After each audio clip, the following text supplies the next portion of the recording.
Our group is going to present active reading. What is active reading? Active reading is being involved with the material you are reading. It is the reading technique or method where a person thinks over the material he is reading, he questions over the topics he is reading, and he criticizes the material or the content of the material he is reading. After active reading, he gets to evaluate himself. So that is why active reading is very useful. Active reading strategies. Active reading strategies is merely concerned with the reading the academic materials. Because in reading the academic materials, we need to actively read it because we want to retain more and more material in our minds. So it is an efficient method of reading because we get to learn more, we retain more, increase comprehension. A person is able to comprehend more because he has read the material with keeping in mind the purpose of reading, and he questions himself. And lastly, he gets to test himself, he gets to review the answers he has written for the reading material. Reading techniques are SQ3R. SQ3R is S stands for survey, where a person previews over the topics or the headings of the reading material. Question. Question is the person asks question over every topic and every subheading mentioned on the index of the reading material. Reading. Reading is for meaning. Reading means a person has to read actively and he has to read for meaning, so he is able to comprehend it. Recite.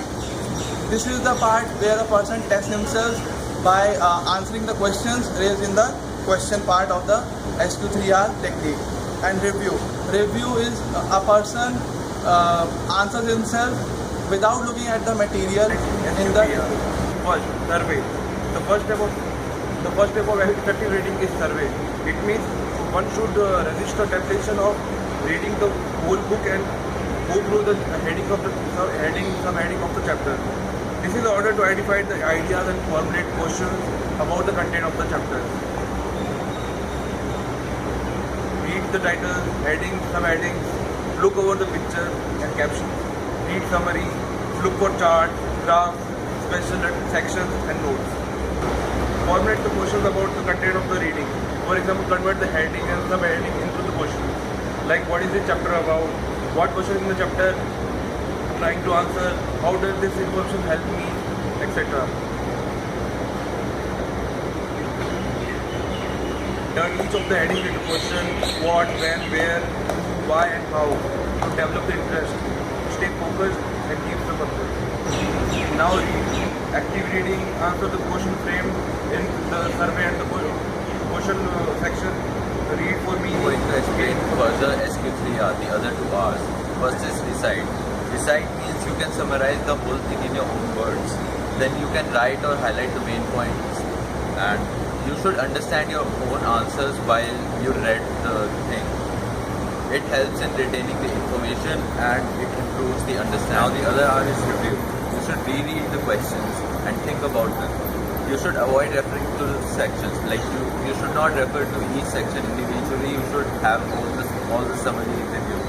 You should test yourselves regarding the content and you should review the whole work in the end. Now the other technique is SQ4R. It's the same as SQ3R, but it has another R added to it, which means record. You should record the answers by writing down. You should write the notes and examples under the questions, and you could highlight and mark the text.